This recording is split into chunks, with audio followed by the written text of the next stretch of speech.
السلام علیکم شیخ، السلام میرا نام مشبر باولا ہے، میں بزنس مین ہوں۔ میرا سوال یہ ہے کہ کیا لوگوں کی ان کے منہ پہ تعریف کرنا صحیح ہے؟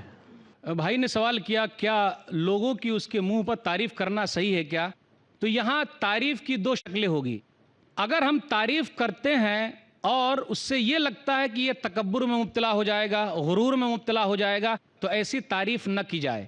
اس لیے نبی صلی اللہ علیہ وسلم نے ایک حدیث کے اندر کہا، صحیح مسلم کتاب الزہد کتاب نمبر 53 حدیث نمبر 3006، اذا رأیتم المداحین فاحسوا فی وجوہہم التراب، جب تم دیکھو کہ تعریف میں مبالغہ کرنے والا ہے تو اس کے منہ میں خاک ڈال دو۔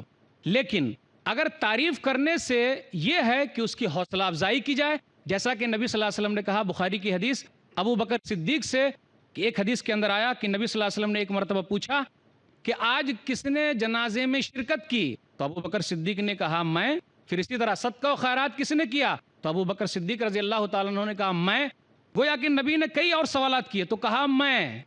پھر اس کے بعد کہا قیامت کے دن لوگوں کو بلایا جائے گا فلاں دروازے سے، صدقہ و خیرات کے دروازے سے، نماز کے دروازے سے۔ تو انہوں نے پوچھ لیا اللہ کے رسول کیا کوئی آدمی ایسا بھی ہوگا جس کو تمام دروازوں سے بلایا جائے؟ تو اللہ کے رسول نے کہا ہاں، اور میں امید کرتا ہوں کہ تم بھی انہی میں سے ہو۔